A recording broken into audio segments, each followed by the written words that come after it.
નમસ્કાર મિત્રો, હું ચુડાસમા પરસોત્તમ આપ દરેક મિત્રોનું ટીએમ આઝાદ વતી દિલથી સ્વાગત કરું છું।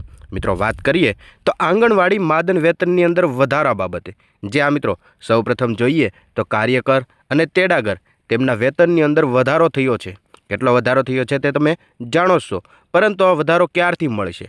હાઈકોર્ટનો ચુકાદાનો અમલ ક્યારથી થશે? નવેમ્બર 2025માં છે તે આ પગાર વધારો મળશે। આવી માહિતી આપણને મીડિયાના માધ્યમે અત્યારે મળેલી છે, તો આ માહિતી કેટલી સાચી છે? જે હા મિત્રો, જે હાલ મહિલાઓ આંગણવાડીની અંદર સેવાઓ આપી રહી છે, મતલબ કે જે કાર્યકર છે, તેડાગર છે, તેમના પગાર વધારા બાબતે મહત્ત્વની કહી શકાય એવી વિગતો આ વિડીયોની અંદર કવર કરવાની છે, માટે ખાસ કરીને વિડીયોને અંત સુધી અવશ્ય જુઓ। સૌપ્રથમ માહિતી વિગતવાર જોઈએ તો ઘણા એવા પ્રશ્નો આવતા હતા કે પગાર વધારો થઈ ગયો છે, તો આખરે પગાર વધારો છે તે કાર્યકર અને તેડાગરને ક્યારથી મળશે? તો આ પ્રશ્નના સંદર્ભમાં જ આંગણવાડી કાર્યકર અને તેડાગરના માદન વેતનમાં વધારા અંગે સૌથી મોટી અપડેટ છે તે ગુજરાત હાઈકોર્ટમાં જે તાજેતરમાં જ એટલે કે ઓગસ્ટ 2025માં જ એક મહત્ત્વનો કહી શકાય એવો ચુકાદો આવેલો હતો, અને આ ચુકાદા સાથે જે સંબંધિત માહિતી છે તે જ જોઈએ તો કે નવેમ્બર 2025માં પગાર વધારાની સ્થિતિ રહેશે। આવી માહિતી આપણને મીડિયાના માધ્યમે મળેલી છે કે જે પગાર વધારો છે જે 1લી તારીખથી મળવાનો છે, જે 1 એપ્રિલથી મળવાનો છે, તે હવે ક્યારથી શરૂ થશે? જે આ મિત્રો નવેમ્બર મહિનામાં પગાર વધારો થશે કે કેમ, તેમાં નીચેની જે 2 મહત્ત્વની કહી શકાય એવી બાબતો ઉપર અત્યારે આધાર રાખી રહ્યો છે। તો સૌપ્રથમ જોઈએ તો એક તો હાઈકોર્ટનો ચુકાદો આવી ગયો તેમના અમલીકરણ ઉપર। શું આવ્યું? તો કે ગુજરાત હાઈકોર્ટ આંગણવાડી કાર્યકરનો પગાર વધારો કરીને 24,800 રૂપિયા કરી દીધો, જ્યારે તેડાગરનો પગાર વધારો કરીને 20,300 રૂપિયાનું વેતન છે તે ચૂકવવાનો આદેશ આપી દીધેલો છે। પરંતુ હાલ પગાર વધારાની વાત કરીએ તો કાર્યકરનો જે પગાર છે તે અત્યારે ચાલુ છે તે 10,000 રૂપિયા છે, જ્યારે તેડાગરની વાત કરીએ, હેલ્પરની વાત કરીએ તો તેમનો પગાર છે તે 5,500 રૂપિયા છે।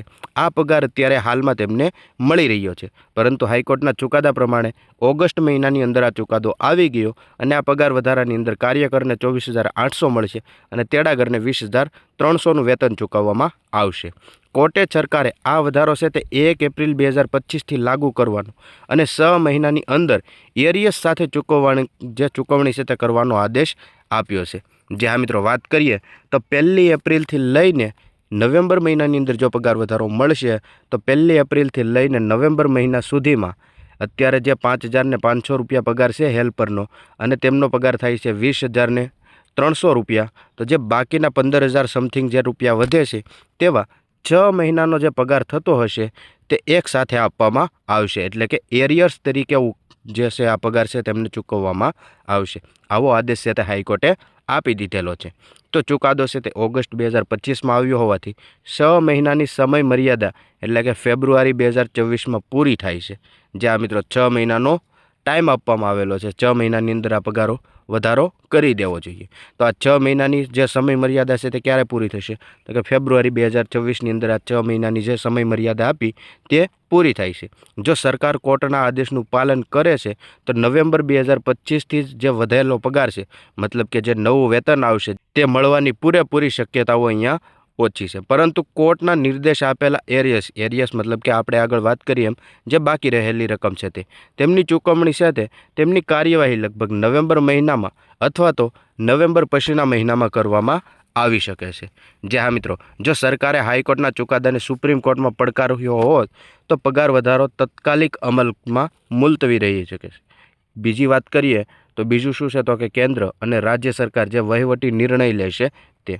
તો હાલમાં ઓક્ટોબર 2025 એટલે કે હાલમાં ગુજરાત સરકાર તરફથી નવેમ્બર 2025થી હાઈકોર્ટના આદેશ મુજબ 24,800 જે કાર્યકર છે તેમને અને 20,300 જે તેડાગર છે તેમનો પગાર આપવા અંગે કોઈ પણ જાતની સત્તાવાર જાહેરાત કે ઠરાવ બહાર પાડવામાં નથી આવ્યો તેવી માહિતી ઉપલબ્ધ છે। જે આ મિત્રો, જ્યાં સુધી ઓફિશિયલ રીતે કોઈ પણ પરિપત્ર ન આવે, કોઈ પણ જગ્યાએ ઓફિશિયલ પરિપત્ર ન પહોંચે ત્યાં સુધી આ પગાર આપવામાં આવશે નહીં। ઓફિશિયલ પરિપત્ર આવ્યા બાદ તરત જ આ પગાર છે તે આપવામાં આવી શકે છે।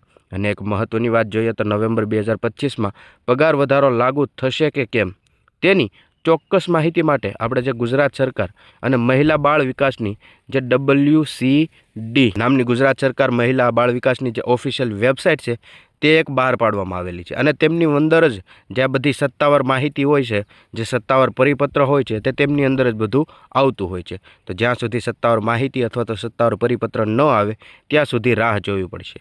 હાલમાં કોર્ટનો ચુકાદો અમલ ક્યારે શરૂ થશે તે અંગે અન્ય કોઈ પણ જાતની સત્તાવાર તારીખ પણ જાહેર થયેલી નથી. જે આ મિત્રો હાઈકોર્ટમાંથી ચુકાદો તો આવી ગયો, પરંતુ અમલ ક્યારે થશે તે અંગે હજી સુધી કોઈ સત્તાવાર તારીખ કે એવું કંઈ જાહેર નથી થયું. આ બધી માહિતી છે તે WCDની જે ઓફિશિયલી વેબસાઇટ છે તેમની અંદર સત્તાવાર પરિપત્રો, સત્તાવાર જે ઠરાવ હોય તે બધી માહિતી મળતી હોય છે. માટે ખાસ કરીને ત્યાં બધી ઓફિશિયલી વેબસાઇટ છે તેમને જોતી રહેવી જોઈએ. તદુપરાંત આવી માહિતી જોતા રહેવા માટે હમણાં જ ચેનલને સબસ્ક્રાઈબ જરૂરથી કરી લેજો, કારણ કે તદ્દન નવી માહિતી હોય એ તમારા સુધી સૌથી પહેલાં પહોંચતી રહે.